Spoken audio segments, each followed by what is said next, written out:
name's Joe Corsetti. I'm a pulmonary critical care sleep physician. And when I started practice in 2000, practicing sleep medicine, it quickly became apparent to me that there was a lot of patients who had positional obstructive sleep apnea. So that's when I started thinking about making the device, and that was in early 2000. Positional sleep apnea, it only occurs when the patients are laying on their back.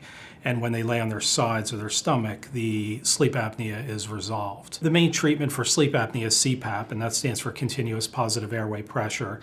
It basically applies airway pressure and splints the airway open and keeps it from collapsing. It works very well for sleep apnea. It resolves daytime sleepiness and improves cardiovascular comorbidities. One of the main problems with CPAP is compliance. Again, it's a mask the patients will wear on their face. And compliance is, again, anywhere from, I would say, 50 to 60% with CPAP, meaning that approximately 40% of the patients don't use CPAP after a few months. It was amazing that there was no medical device to treat positional sleep apnea given the number of patients that have positional sleep apnea.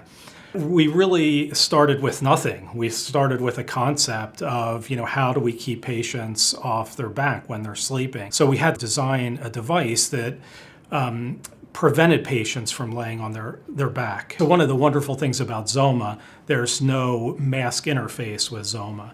It is a belt that's worn around the upper thorax, and in the back it has a wedge, so it's highly effective in preventing you from rolling on your back and sleeping in the supine position. When we conducted our initial trial with Zzoma, we compared that to CPAP therapy. In that group of patients that we studied, they all had positional sleep apnea.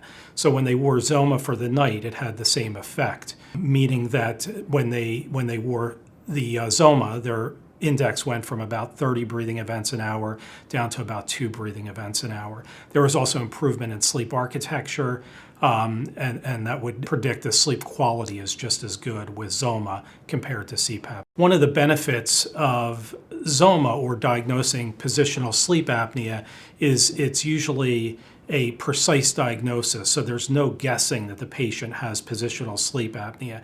It's evident by the study. So we would know up front if the patient has positional sleep apnea and would be a candidate for Zzoma based on their sleep testing.